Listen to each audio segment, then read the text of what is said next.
your music isn't dated. Your music there was just nothing about it that would ever sound dated. No, I So mean, it stands to reason you would be bringing in new yes, fans yeah, yeah, and yeah, yeah. I think that's it. Is it the appeal is timeless. yeah. So, so yeah, really, all that is pretty much irrelevant, really. When Yeah. you kind of start off, when we started, we were doing like 200-year-old wailing songs at sort of 900 miles an Yeah. hour. I mean, like, so what's, you know, who gives us toss whether something's, what does dated even mean, really, Yeah. in that Yeah. context? Well, yeah, but that was the attitude. I mean, I would imagine that people are so thrilled. I mean, it's kind of like a catharsis in a way. Like, we maybe we Yeah. weren't sure we were going to hear Pogues music again.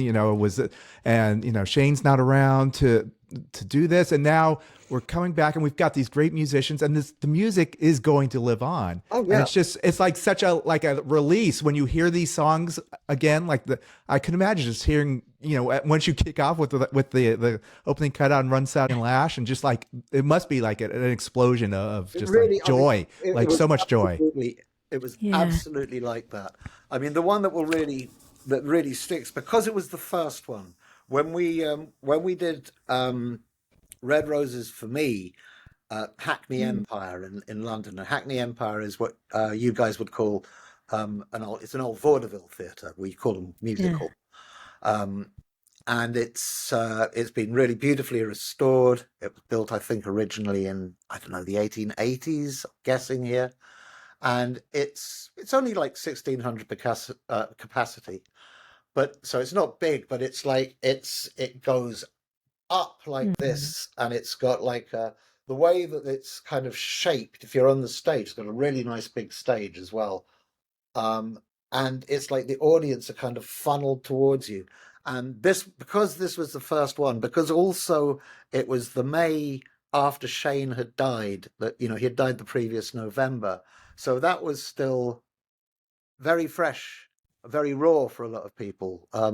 The Pogues Yeah. and Shane, we inspired a real sort of like, I think, a lot of love, and Shane particularly as well. I mean, like, people were genuinely sad when Yeah. he died. I was actually really surprised by the reaction that the I Oh, knew really? what it was going to be like in Ireland. That kind Yeah. of reason, though, even Ireland, I didn't quite expect him to be.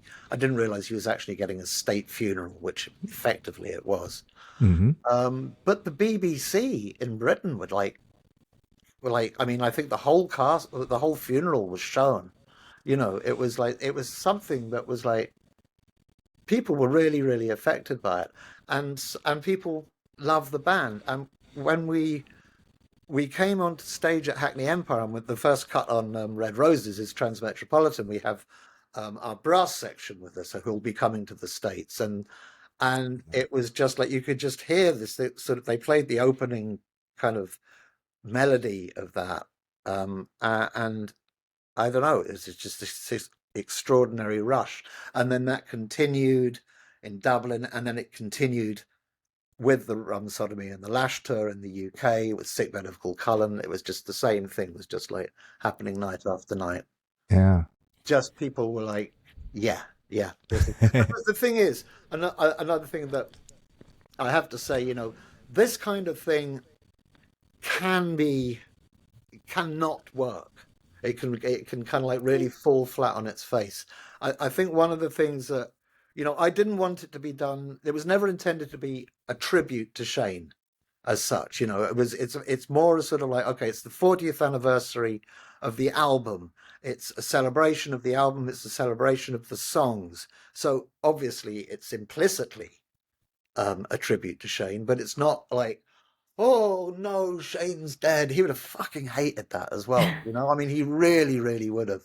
It was much better to do it like this, to have these brilliant people on Hmm. stage doing these brilliant interpretations of his songs, of our songs as well.